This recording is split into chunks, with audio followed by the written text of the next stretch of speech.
Hello everyone and welcome to week 11 of English 120. So this week you're going to start as usual by watching the lecture. You're going to read the Log of the Snark, pages 157 to 176, and you'll take part in the discussion. You'll complete module 11 and take the quiz by Thursday at 11:59 p.m.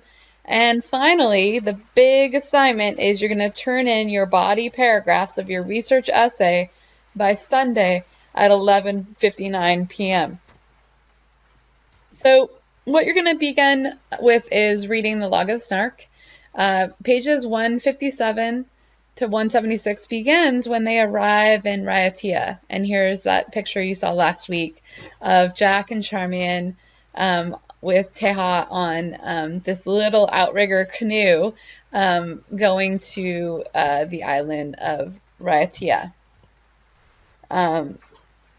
So this is the island of Teha, and it is, this is what it looks like today. You can see that there's like an airport there. That wasn't there when Jack and Charmian were there.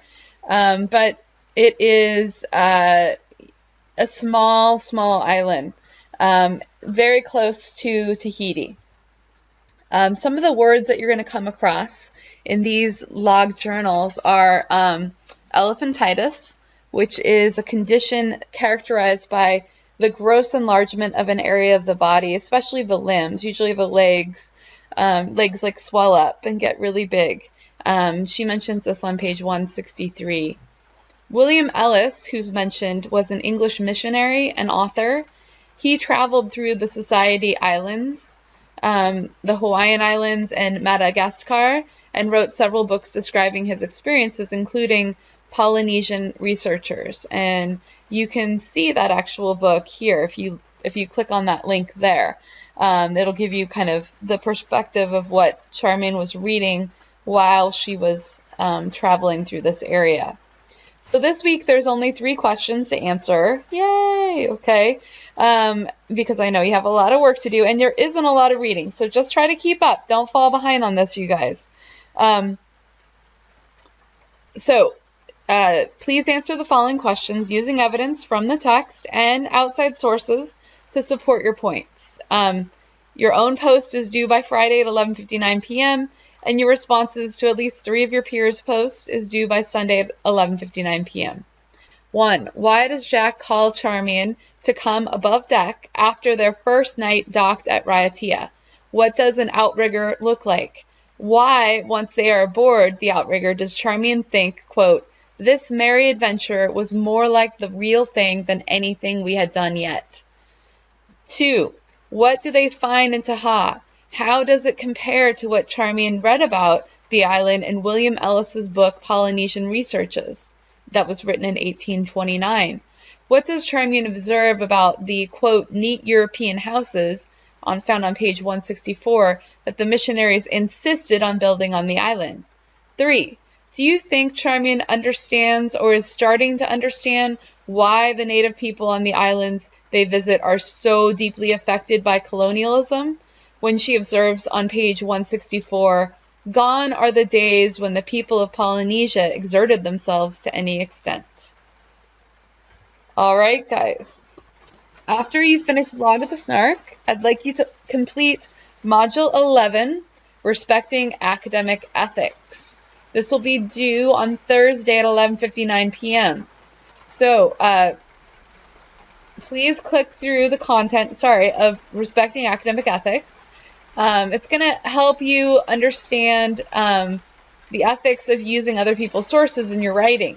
So begin by reading Academic Ethics and Honesty, the page they just have about it, and it connects it connects you to the page for academic honesty at Napa Valley College, so you can better understand what would happen if you plagiarized something. Then I want you to read the Bedford Researcher, Chapter 9, especially the sections 9b and 9f on avoiding plagiarism. Read The Fallacy of Quoting Out of Context, and then watch the 2 videos, Research Writing, Why Research Matters, and then the other video, Research Writing, Citing Sources. At the end of the module, you'll see there's a quiz, research quiz, respecting academic ethics. Everything's due by Thursday at 11:59 p.m. All right, guys, your research project, we are in week 11, which means that this is the week when your body paragraphs are due. Remember, whatever you developed in your outline is what you're going to work from. Remember what I said in last week's lecture to get you ready to start writing your body paragraphs. This week, we're going to be talking about quoting. So you should already know how to draft. That's what I talked about last week. Now, what I want you to work on is how you integrate your quotations within the drafted paragraphs. And so this is kind of just the basics of quoting, okay? You want to write for an uninformed reader. Your essay should make sense to anyone who might read it, even someone who's not familiar with the text that you're citing from. Your quotation, you use quotations to illustrate and support your own ideas. Don't expect the quote to make the point for you. You need to explain it. Don't quote for the sake of quoting, and don't string quotes together. Use quotes in the service of your argument, purposefully to illuminate a point that you want to make. Remember, you are in charge of this paper. Put quotation marks around the title of an essay, chapter, or article. Italicize the title of a book, a magazine, or a journal, okay? Very important to remember number 3, okay? When you use the ideas or words of another author in your own writing, you must refer to the name of the author and the title of the source. The first time you mention an author, use his or her full name. In subsequent references, you may use the last name only. Never use the first name only, okay? You're never on a first name basis with the authors, okay? And here's an example. There's examples for each of these, okay?